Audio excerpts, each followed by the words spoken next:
বাংলাদেশের বুকে যদি একটা বাক্স দেওয়া হয়, বাংলাদেশের ঘরের থেকে এমন মিসাইল বের হবে, এমন বোমা বের হবে, গোটা বাংলাদেশ থেকে, গোটা দুনিয়া থেকে ইসলামের দুশমনদেরকে ধ্বংস করে ফেলবে ইনশাআল্লাহ।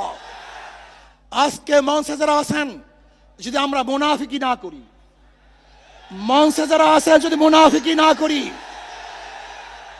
মুখের এবং কাজের কথা যদি একসাথে থাকেন, মুখের সাথে কাজের যদি মিল থাকেন, আমি এই লক্ষ জনতার সামনে কসম করে বলতে পারি, আগামীতে ক্ষমতায় যাবে ইসলাম, ক্ষমতায় যাবে ইসলাম, কোনো সন্দেহ নাই। আগামীতে ক্ষমতায় কে যাবে না যাবে আমি জানি না, কিন্তু বাংলাদেশের জনগণ কোন দুর্নীতিবাজ, চাঁদাবাজ, দখলবাজ, খুনিদেরকে আর ক্ষমতায় নিবে না।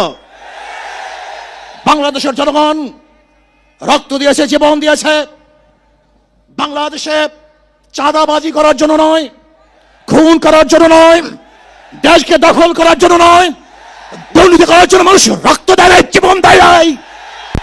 বাংলাদেশের মানুষ জীবন দিয়েছিল, মানুষ মুক্তি পাবে, শান্তি পাবে।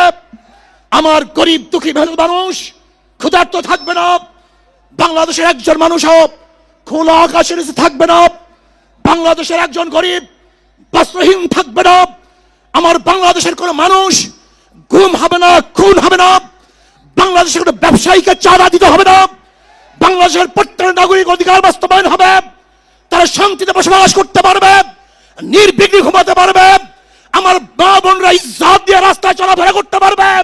বাংলা